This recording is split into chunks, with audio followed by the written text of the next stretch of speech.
This conference will now be recorded. At 7 p.m. Present are committee members Heeman, Glassfern, Williamson, council members Schuman, Limpert, and Kelly, our planning director, Lieber, and our city engineer, Mr. DeFranco. Good evening, everyone, and thank you for reconvening today. I trust that everyone has had a chance to look at some of the information that was circulated by Director Kopfer. I do hope she joins our call. I had asked for her to go into detail about a few things. But Director Lieber, if it's okay with you, I'd like to start with the city engineer, Mr. DeFranco, because I think that's the bulk of where the questions really were. And so I did have a conversation with the city engineer about the project so that I could understand some of the parameters. The genesis of the project, so that everyone is familiar, is from the June 2019 report study that was for the South Interceptor. And that is something that we all sort of became aware of in a committee update given by the mayor and director Lieber with regard to the Ohio Department of Transportation properties and the school properties. That's sort of how we first all became, aware, if you will, or more fully aware of where the project, what it involved maybe and where it was going. And so with that, Mr. DeFranco, would you like to give us a little bit more information? Sure. Thank you, Madam Chair. Madam Chair, just as with last week, I will recuse unless another matter comes up. Thank you. Yeah, thank you. Okay. So the city retained CT Consultants in 2017 to study the South Interceptor. And the way it worked is the city owns 10 meters. So the city installed those meters and collected the data, which was then given to CT Consultants to analyze and prepare a study on with recommendations. So the data was collected between March and December of 2018. That's about 10 months. And then the report was finalized in June of 2019. But the study is hypothetical. I just want to make sure we understand. There's a lot of factors that influence the data. There's different types of meters that were used, different manufacturers, and even in the study, they state that different manufacturers could lead to up to 20% difference in the data results that they collect. But equipment malfunctions, they noted in the report several malfunctions during the collection period. Also, there were only 2 rain gauges. So while you're measuring flow at 10 locations, you're only collecting rain data at 2 locations. And as we know, the rain varies from street to street and subdivision to subdivision. The model also has to be calibrated. They have to match the rain data with the flow data to properly correlate the results. So I just wanted to mention those, that there are a lot of potential for errors and differences. So the study should really just be considered a hypothetical and really just used for to get a feel for the order of magnitude of the results. Mr. DeFranco, I'd like the record to reflect, please, that Director Kopfer has joined us. Thank you, Director. And if I may ask very quickly, tell me the parameters again, March to when? The data was collected between March and December of 2018. Okay, and in conjunction with the hypothetical, when I read the report, what I would like to share with council in case you didn't get through the whole report or you just, I don't know, I had to keep putting it down and picking it back up again and making my little notes for it to keep my attention. But the hypothetical that the city engineer is talking about also includes, for example, when some of the data was being collected, some of the equipment was actually malfunctioning. So in addition to this, hypothetical scenario, there were also malfunctioning pieces of equipment. And the study then was a little harder, I think. And when we get to the 5 options, to be fair, that's why some of the cost, I think, seems very high. But I'll let the Mr. DeFranco continue. Thank you. Sure. So the study resulted in 5 recommendations, and I summarized these in a table. But the first recommendation was to add a sewer along Mastic Road to provide additional conveyance, or to get the flow to the treatment plant faster. So this had advantages and disadvantages. This was the least expensive option. However, it also provided the least benefit. It really didn't provide any benefit west of Great Northern Boulevard. Options 2 through 5 were similar. They all included adding storage volume, and each had a slight variation. Option 2 was to simply add storage volume near the high school, and they modeled approximately 1.5 million gallons of storage. This option, the advantages it provided were it eliminated the need for option 1. It benefits users upstream as well as downstream. The proposed location is downstream from a majority of the South Interceptor flow coming from North Olmsted as well as Olmsted Township. Therefore would be beneficial to a large number of users. And there's vacant land available currently owned by either ODOT or the school district. And the South Interceptor is approximately 20 feet deep in this area.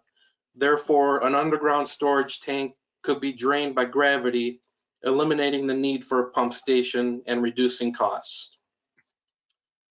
The disadvantages are the city doesn't own the property yet, so that's our major hurdle.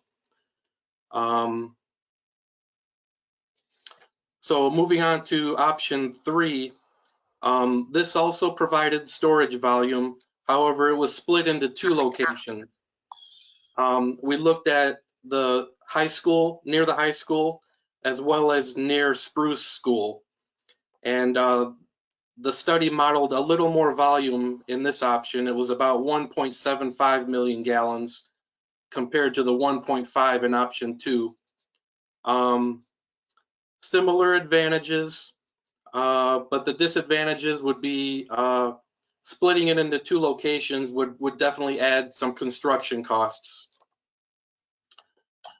The 4th option was having the volume in 2 locations and then adding improving hydraulics at the sewer nodes or bends. And what that is at manholes where you have 2 or more sewers coming into each other, if they come in at perpendicular angles or 90-degree angles, the flow, goes against itself and creates turbulence in the manhole, and that slows down the flow. So what this would mean, how you improve it, is you add another manhole or 2 so that you can take the flow around a gradual bend rather than having it perpendicular or at a 90 degrees. And actually, this has been done by the city, going back 10, 20 years. I have records that it's been done in certain locations. So this would just be continuing that effort. And the 5th and last option is to address the I&I situation. And that's I&I is inflow and infiltration. So that's where downspout connections are connected to the the sanitary sewer, or just the cracks in the pipes letting water flow in.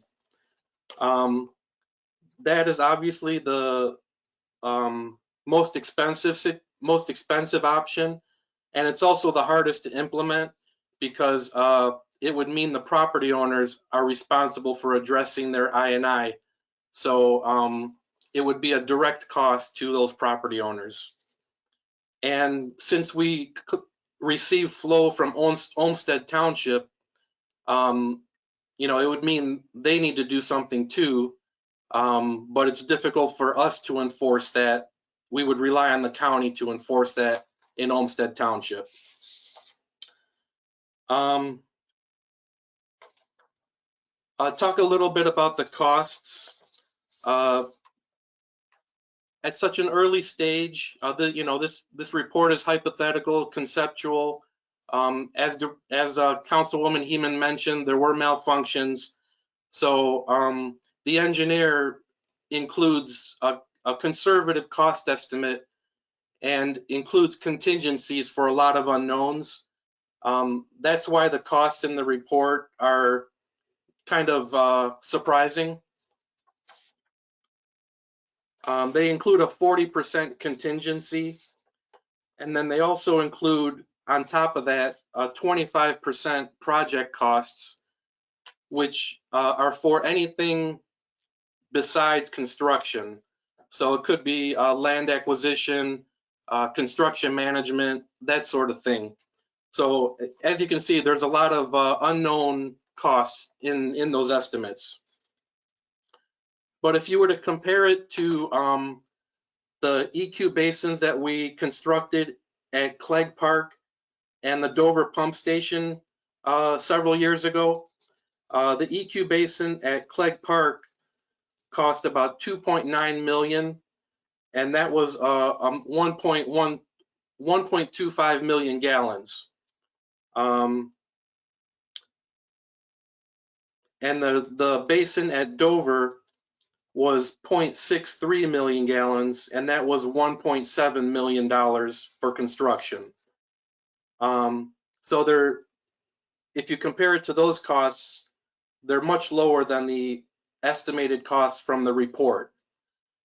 That's not to say they'll come in at those costs, but just showing that there is still a wide range of possibility. I know Carrie's going to talk a little bit about the rate study, but I just did want to mention that the rate study includes $200,000 for engineering in 2020 and $225,000 in 2022, as well as $2 million for construction in 2021 and an additional $2 million for construction in 2023. Our intent was to construct this in phases, and I'll go into that a little further. We also included $225,000 per year from 2020 to 2024. That's 5 years, totaling $1.25 million for a sewer lining program, which we have not used yet. And, you know, we're still weighing that option, but according to the crews in the field, they don't feel that would be the best use of money. So that is additional money that could be applied towards the EQ project.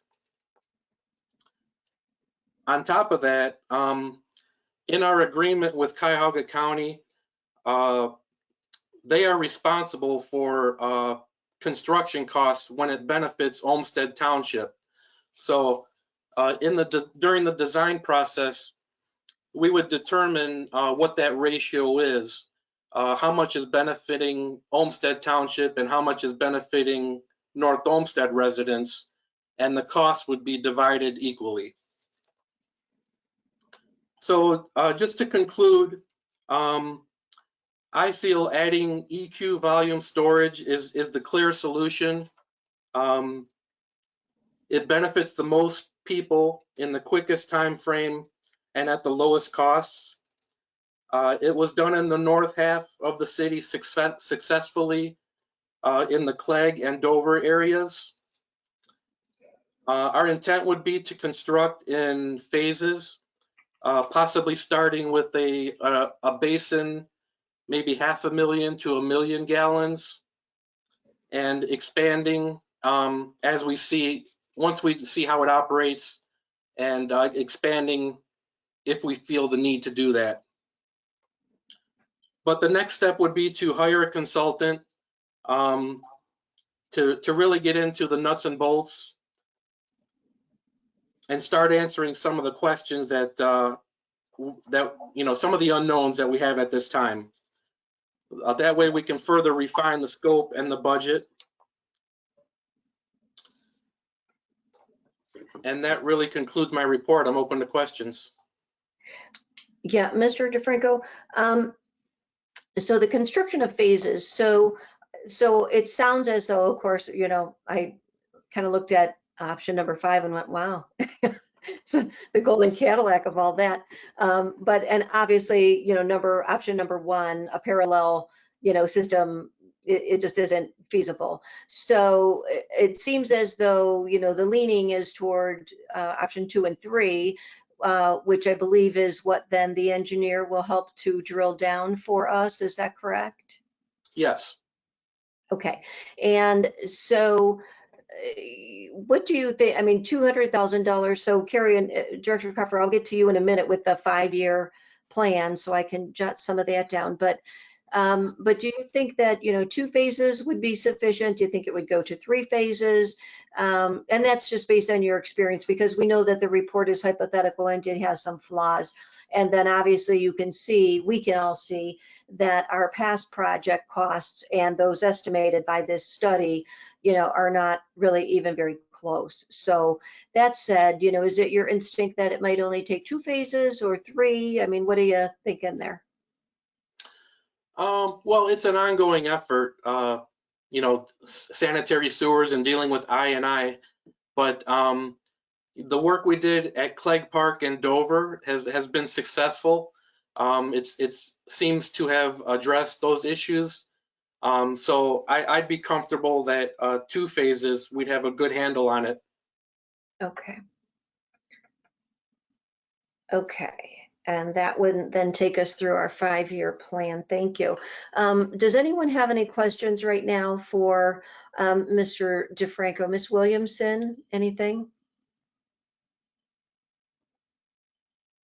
Nothing further that you haven't already asked. I know I did look through all of those, but can I just ask, was number 4 not part of consideration? So actually 4 and 5, we're actually working towards those. As I mentioned, number 4, we have made some improvements to the hydraulics already. We have done some wiring at manholes in the past, and we'll continue to look at critical locations where that might be beneficial. And those projects are in the range of like 30 to 50,000. Some can even be done by our service crews. So those can be done at any time fairly easily. Option 5 was looking at I&I. And again, that we have also started. Our wastewater treatment guys have started a smoke testing program last month. So we're working on both of those already. Thank you. Mr. Schuman, please. Thank you, Madam Chair. Pete, well, first off, for everybody's benefit, I'm familiar with at least 2 of those manhole additions that were put in. There's one on Barton not too long ago that we did, might have been a year and a half ago, something like that. So they are already doing those. So the question, Pete, the first question is, okay, so we're going to go ahead and we're going to hire an engineer, a consulting firm to do this work. And we don't have a location yet. We have several locations we're working on securing. How much is the engineering going to change if we change locations? Are we just going to have, are we looking for this person to say, you know, if we go here, we got to do this. If we go here, we got to do this. Yeah, yeah, we wouldn't authorize them to actually start design until we had a site finalized. But this selection process is going to take at least a month. Okay. So, you know, we're hoping by the time we have someone on board that we'll have a clearer picture from ODOT. And then, you know, kind of hoping everything will come together and ready to go. Me too. Okay, and then the other question would be, okay, so when you're dealing with the county, do we build this thing and then bill the county, or do we have to have county approval in regard to the township and their share? Are we gonna have to Yes. argue this thing out later? I guess is what I'm asking. No, we'll have, once we have a design consultant on board, we'll have a meeting with the county and let them know what our plan is. The consultant will then prepare another report of, you know, what we're intending. We had to do the same thing when we upgraded the Bradley pump station. So yeah, the county will be on board and throughout the process. Thank you, Pete. I appreciate it. Thank you, Madam Chair. Mr. Limper, please. Thank you, Madam Chair. And you may have said this, Mr. Franco, I apologize if you did, but for alternative 4 with the hydraulic improvements, is that would there be an added maintenance cost as part of that package, or is that going to help with maintenance? What's the implications long-term with adding the hydraulics? It's really just adding a manhole at an intersection, or so it's just the additional maintenance of a manhole or two. It's fairly insignificant. Thank you.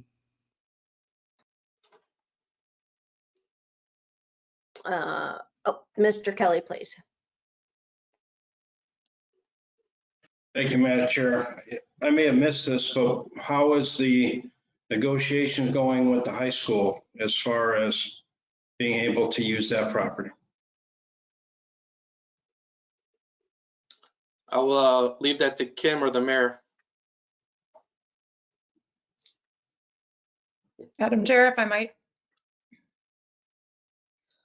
Thank you. To Mr. Kelly's question, we're in continued conversation. We're having good discussions. To the extent that council's interested in a more detailed discussion of where we're at with both ODOT and the schools. In speaking with our law director, he recommended an executive session might be a better format to discuss the particulars, not, you know, in a public meeting setting. So if council's interested, you know, we can certainly do that. Other than that, I can say that things are headed in a positive direction. Well, I think we'd all like some more information about how this is all going. So that might be a great option. Thank you.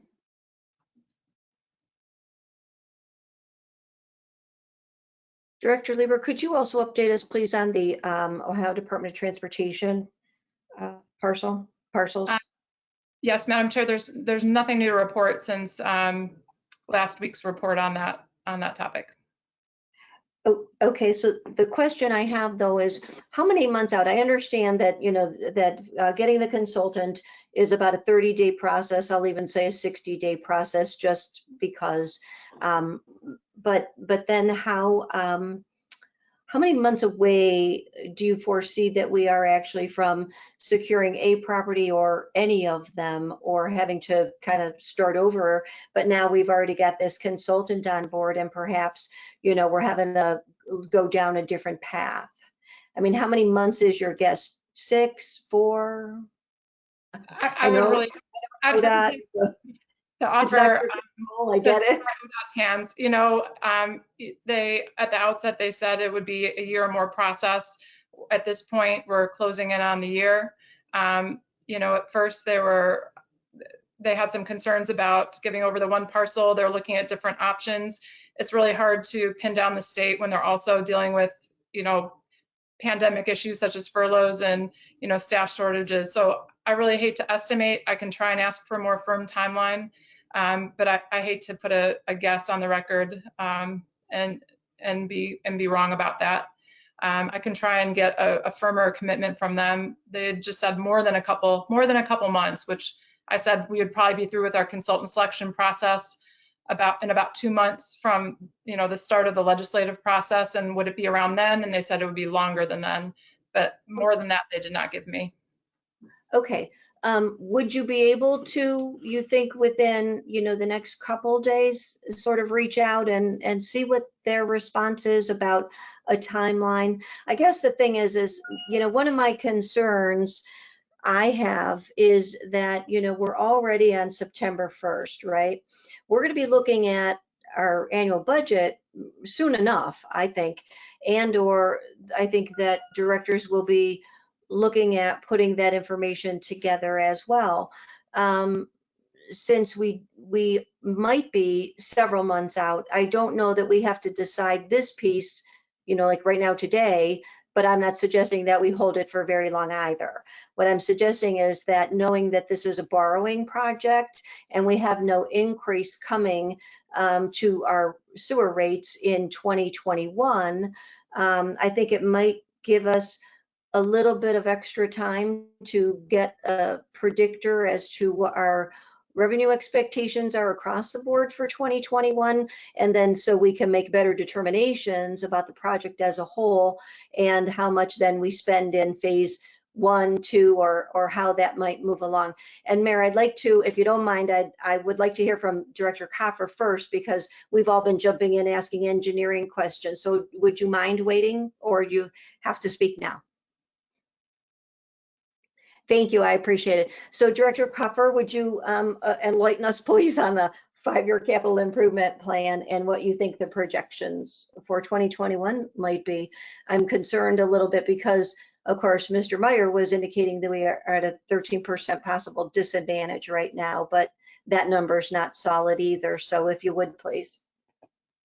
Well, the wastewater treatment or the sewer revenue fund is a separate fund, and it is completely with user fees. User charges are what fund the entire process. They are down a little bit, but we kind of budget in a decline every year because there's new contraptions that come out. People gain more efficiencies. We're kind of built out with homes, so there's not a lot of more homes going in, and so we're a little down, but we're not that, we're within our budget really. So so I think that we're probably going to be okay. I mean, we budgeted those in that plan with a 0% increase. So with the expectation that we would borrow for the 2 million, which then we would use user charges to pay for that, which were also factored in. The repayment was in that 5-year plan as well. So are you concerned though that our borrowing in other areas might be greater than we anticipate, and so that might have an impact on borrowing for this project? I know you don't know all the answers. I'm just looking, obviously your experience is vast, so I'm hoping that you could give us your inclination about some of that. I mean, obviously no one's arguing that we don't want water in people's basements. I mean, that's a for sure thing. I'm just trying to make sure that we've got as much information about how to do it in phases perhaps, and where we might end up in a few more months. Well, here's the kicker, is that our notes come due in April of this year, so of 2021, right? We're in 2020, the year from hell. And so we want to get this consultant on so that we can start looking at, and then kind of like coming to a better consensus as to what the cost is going to be, and then we're going to borrow that money. So I think we want to stay on that plan to do that.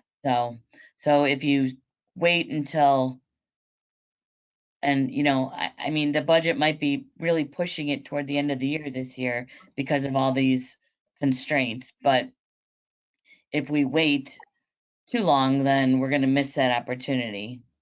And so I think because it's gonna take time for the consultant. So I really think this was part of the plan and we're strategizing it so that then we'll know what we need to do for when April comes. So, Okay. and Does can I, does anyone have any financial questions so that I can move on to the mayor or everybody's, oh, I'm sorry, go ahead, Director.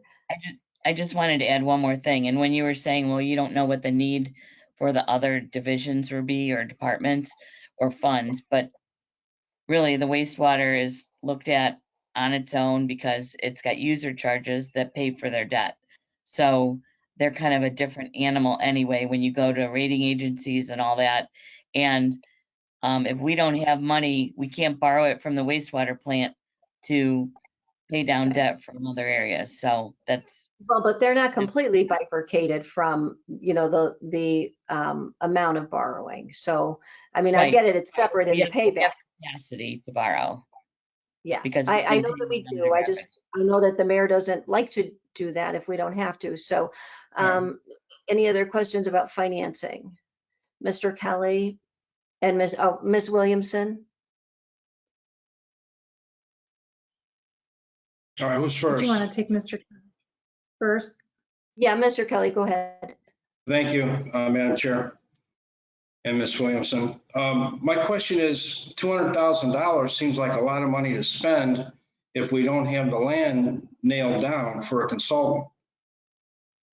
Can you explain that to me, how we can do that? Yeah, Director Lieber.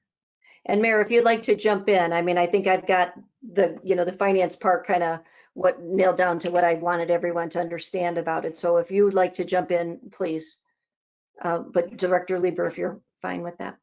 To Councilman Kelly's question, once we select a consultant, we'll have a proposal and we'll be able to encumber a contract, but we won't actually authorize the design or the expenditure of funds until we get to the point where we do have a property. But part of the consultant's job will be to help us to assess the environmental adequacy of the parcels that we are looking at, to help us with the testing and the analysis that has to come even, before we start in design. So there will be some upfront cost on the testing, the environmental requirements for the property. But after that, it would be up to the city to tell the consultant to begin design. So we wouldn't expect to get billed or invoiced or actually spend that money until the project's ready or until we determine that that land is suitable for the job.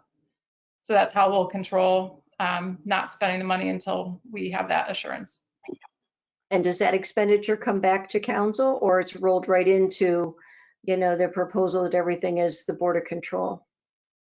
The Board of Control would award the contract based upon this ordinance. Yeah. Okay. Ms. Williamson or Mayor, did you want to jump in now or? Ms. Williamson? Thank you, Madam Chair. Mr. DeFranco, could you please go back to the contingency costs that you spoke of before? Sure. And kind of elaborate a little bit more. I didn't catch all of that, and I just kind of want to make sure that I understood it correctly. Sure. So in the report where they actually show the estimated costs, they start with a construction cost, which is just the cost for construction, obviously. Then they add 40% for contingency for unforeseen conditions. Not knowing where the site is, what the soil conditions are, that type of thing. That's what they include the 40% for. And then they include an additional 25% for project costs. And those are anything other than construction. So it would be land acquisition, project management, anything besides construction. Thank you. Mayor, anyone else have questions? We have to, yeah, please. Yeah, just a final statement here, if I could. Absolutely. Look, before you is 2020-93. this is council's, this is what your job is to do to start this process, right? There are so many balls in the air on this one, whether it be getting the property from ODOT and the schools. Furthermore, there's even more balls in the air in getting in there just to get heavy equipment in there to do the soil test. So if you were to hold off on this, you would be telling the residents that that you're hanging on to the ball and not passing it on. And so I would say you disagree, Mayor. It is our job to make sure that the money is there and that the project is going to go well. We have come into a few. Look, your job here is very simple. It's to authorize us to go out for an engineer to start this process. And if we can't start this process, there's no reason to contact the schools. There's no reason to contact ODOT. There's no reason to start buying land and get in there. You know, but Mary, you always do that beforehand anyway. We didn't even find out about this until, you know, I had to keep asking for updates. So please, we understand that we don't want to hold up people not having water in their basements. Good Lord, no one wants that, no one. But it is our responsibility to be fiscally responsible and to collect all of the information and have all the questions answered. And as far as holding it up, I'm not suggesting it be held up for months and months and months, but it's a kind of a big deal. I had to press the administration for updates on any kind of environmental stuff like this. I did, and now we're here and we're satisfied with the information and interaction. We're glad that we're getting everything that we need to know. And I think that there's a lot more to it than it was simple that there's this ODOT property that was reported in the newspaper. So we've come a long way, and I appreciate the administration's cooperation on all of this. I think that we have a few more questions, at least I do. I'd like to make a motion to hold this in committee for one more week and ask for a second. Second. All in favor? If I could, what are those questions? Let's get those out on the table today. Mayor, we have to move on to caucus at our council meeting, so we'll talk next week. We'll formulate more questions. We do want to finalize this. All in favor? More questions. To formulate more questions. The meeting is concluded at 7:37. Mayor, we'll introduce our questions to you. I'm happy to do that. We just have a lot of information here